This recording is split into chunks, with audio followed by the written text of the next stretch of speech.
Anim na pung palo ng paddle daw ang dinanas ng nasawing criminology student na si Aldrin Bravante sa kamay ng mga umunoy miyembro ng Tau Gamma Phi Fraternity.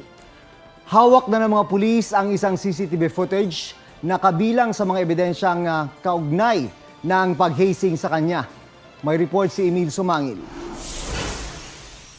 Katatapos lang ipagdiwang nina Aldrin Bravante at ng kanyang live-in partner ang ika-6 na kaarawan ng kanilang anak.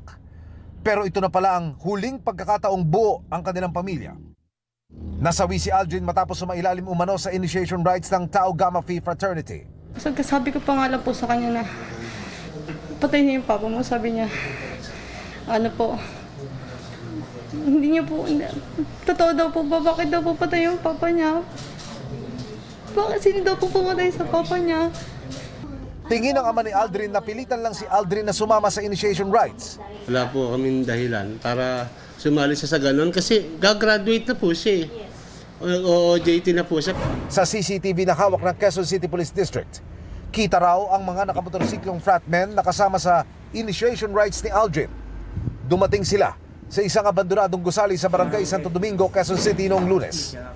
Ayon sa QCPD, nasa 20 ang iniinalang nagsalitan sa pagpalo kay Aldrin. More or less mga 60 paddle hits ang naibigay doon sa ating biktima.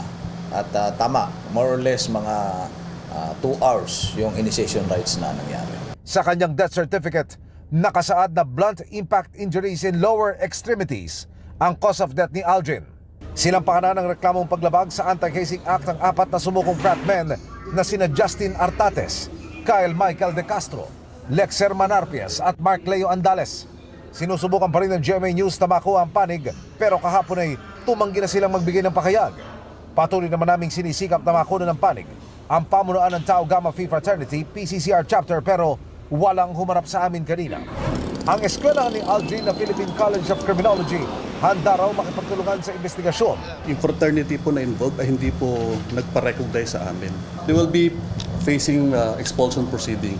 We have a zero tolerance against hazing po. Klaro po yun sa mga estudyante. Para matapos ang kurso niyang criminology at matupad ang pangarap na maging pulis, sumasideline si Aldrin bilang mekaniko, delivery rider at family driver. Bagamat hindi kadugo, masakit din kay Elmer ang pagkamatay ni Aldrin. Para kay Elmer, hindi na kailangang isang kalan ng buhay sa ngalan ng kapatiran. Madalas ko talaga sabihin sa kanya, di na natin kailangan yung ganyan din. Ang dami naman natin tropa eh. Di na natin kailangan yung mga ganyang samahan. Kailangan pa nating magpabugbog. Emil Sumangil, nagbabalita para sa GMA Integrated News.